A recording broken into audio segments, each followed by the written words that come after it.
63 here today, and just actually tying up some loose ends. I've been hanging out there with a couple different videos I've been doing, and I've entitled this one "A Tale of Two Guns," one old and one new. The old one being a Marlin 89C. This has been kind of a project gun, as the few of you that have been watching that series of videos has seen. It's a 22 semi-auto from Marlin. It was a design that stuck around through the 50s, the first couple years going into the 60s, and then was replaced with subsequent versions, the Model 60 and so forth. And I've been trying to make this thing work reliably as in a semi-auto mode, and I've done a lot of different things. I've replaced the extractor, I've cleaned the living heck out of it, I've taken it down, I've replaced the mainspring and you name it, and it just doesn't want to reliably feed, which is a shame because it's a real accurate gun. But we're gonna look at our latest attempt to make that shoot right. And the other gun is a new gun, new to me. It's brand new, but an old design. It's a 1911. It's a Colt version. Their model 01991. It uses the Model 80 firing configuration, and great gun. I've been wanting a Colt 1911 for a long time, and this particular one just recently picked it up. Did some first shots, and basically just going through some break-in issues is it, and it's not really issues, it's pretty normal stuff. But we're going to also fire that today. We went out in the cold and stuck it out as long as we could, and did some shooting with these firearms. And you're going to see one that is just too old, and you're going to see another one that's maybe just a little bit too new that's in the process of breaking in. So I hope you enjoy watching that today, and as always, appreciate you paying attention to the channel. This is Dr. Drake 63 saying, let's take a look at shooting these firearms. Okay, so we have replaced the extractor. We have replaced the main recoil spring. We have completely cleaned this barrel and bore using bore scrubber, the whole 9 yards. So all the different things that I've tried, less magazines, which I really don't think is the issue, I've done. So here we go. We're gonna go ahead and see if I can get. I've got 11 shots in this magazine. We're gonna see if I can get 11 shots off without a failure to feed or a failure to extract. Proof's in the pudding.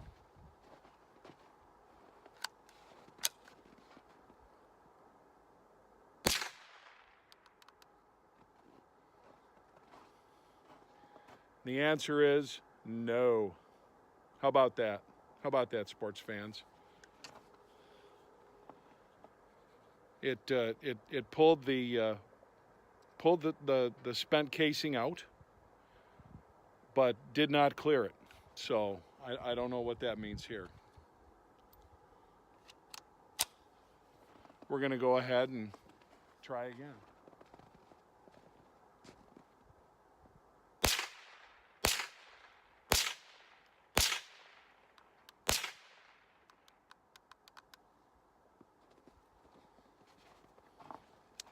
So that time we got 5, and then we had another failure. So I'm not going to keep running the gamut on this. I don't think you want to watch me clear jams and see how many I can get.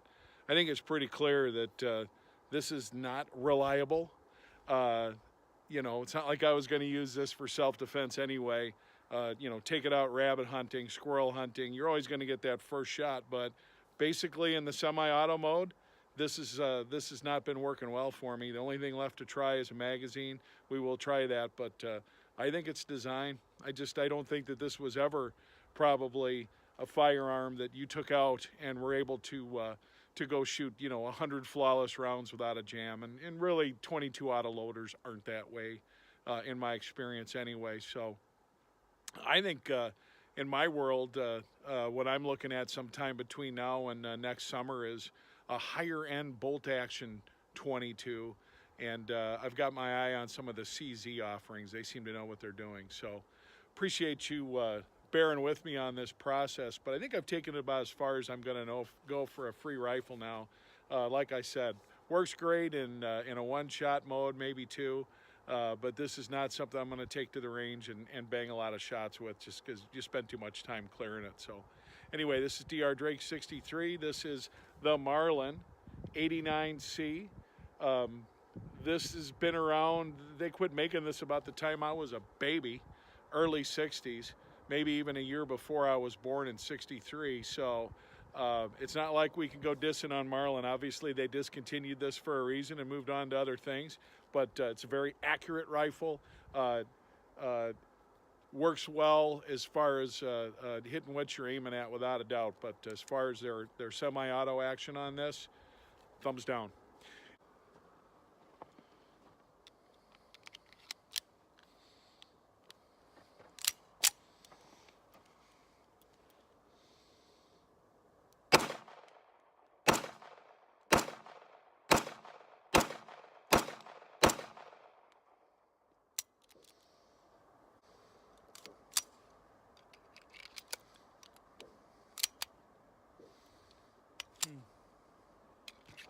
I want to make sure that I wasn't holding down the slide release with my off thumb, so that's why we shot those one-handed.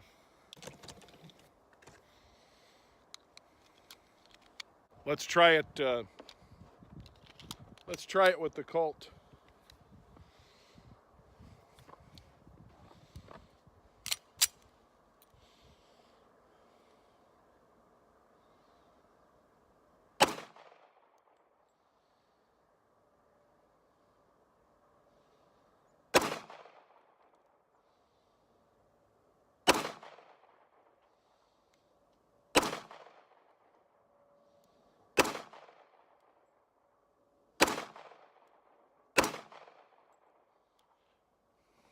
Still not holding back.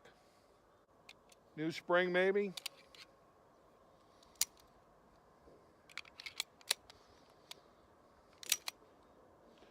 That's my guess.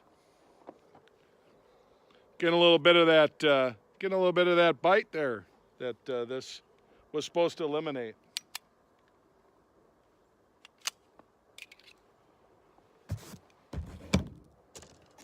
So, firearm functions great in terms of not having issues with failures to feed or eject or anything like that. It's just not locking back on that last round. It's been suggested that maybe what's going on with that is a scenario where the spring is just a little bit strong, which I kind of tend to wonder about a little bit, because if you know, it's one of those tweener things. It's strong enough that it's doing its job, but it's too strong to allow it to go back all the way. But you'd think if there was a malfunction mechanically with the stop itself or the magazine themselves, it would never lock back when I do it without ammo in it. In other words, when I just put it in with an empty magazine. Even this Springfield, when I put this in and pull it back, it locks back. Okay, so my guess is that the firearm, the spring is just a little bit too stiff yet, and it isn't doing its job from that respect. That's my guess.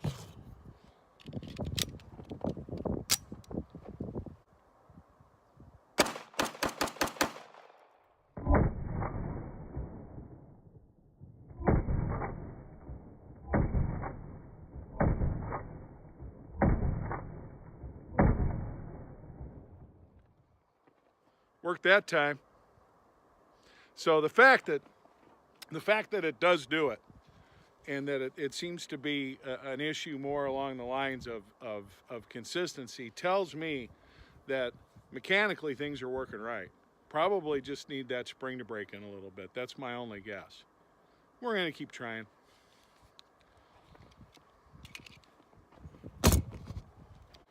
And here I'm going to use 5 rounds. The only reason I'm using 5 rounds is that's what's left in this particular box of ammo. No brain wizardry here.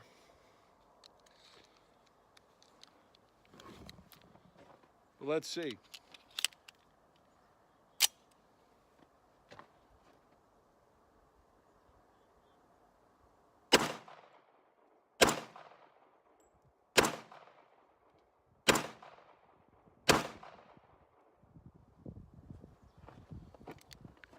Five shots, locks it back just fine. So, you know, maybe I'm getting a little bit flippy. That's the other thing, is I'm not used to that with the Glocks. I don't have to deal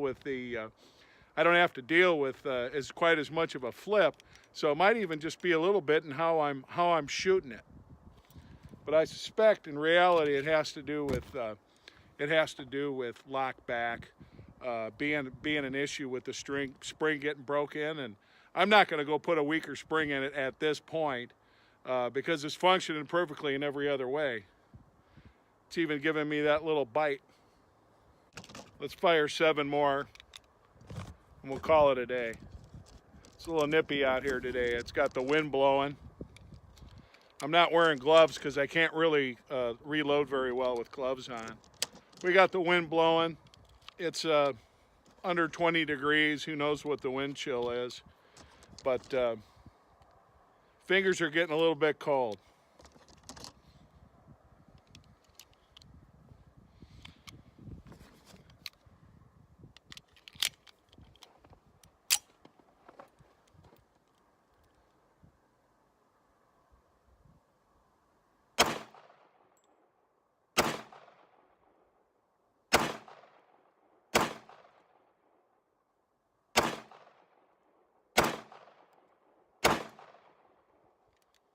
Well, and she locks it back, so maybe it is just a matter of breaking it in. I don't even want to tell you what I'm doing to this tree here, but I probably need to quit doing it to this tree. So anyway, happy with the function. Keep her going.